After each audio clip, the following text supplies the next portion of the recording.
At my engagement party, my mother pulled my fiancé's parents aside and said, "You should know she's not really mine." I found them in the kitchen 20 minutes after Blake's parents arrived at the restaurant's private room we'd rented for 30 guests.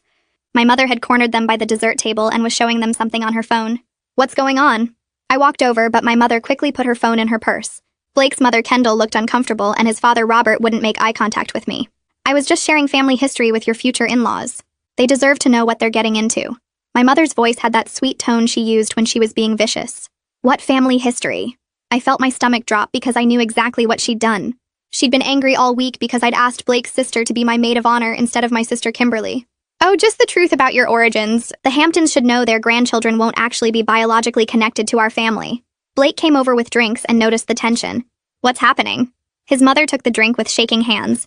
"Your mother was just telling us that Olivia is adopted. She showed us the adoption papers."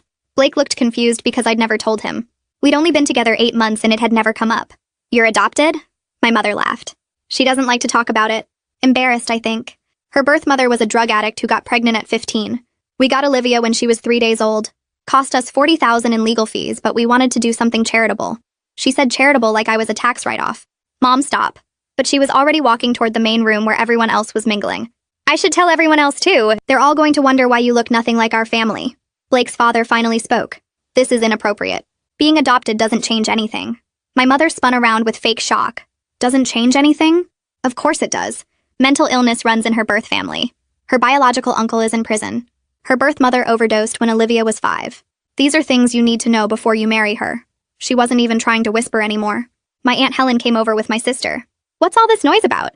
My mother grabbed Helen's arm. "I was just explaining to the Hamptons about Olivia's real family. Remember when we had to get her tested for all those genetic disorders because we had no medical history?" Helen looked mortified. "Louise, that's private medical information." But my mother was building momentum. "Private? She's marrying into the Hampton family. They own half the commercial real estate in the city. They deserve full disclosure about her background." She turned to Blake.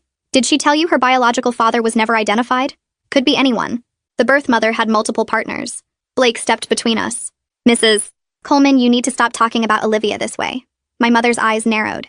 "I'm the one who raised her, fed her, clothed her, spent $300,000 on her education. I'll talk about her however I want. She's not even grateful. Chose your sister over Kimberly for maid of honor after everything our family has done for her." There it was, the real reason for this performance. My sister stood there smirking. "I told you she'd react this way, Mom." "Olivia's always been ungrateful. We gave her everything and she still acts like she's better than us." My mother pulled out her phone again. "Look, I have pictures of her birth mother from the adoption agency. Olivia looks exactly like her. Same nose, same mouth, nothing like our family."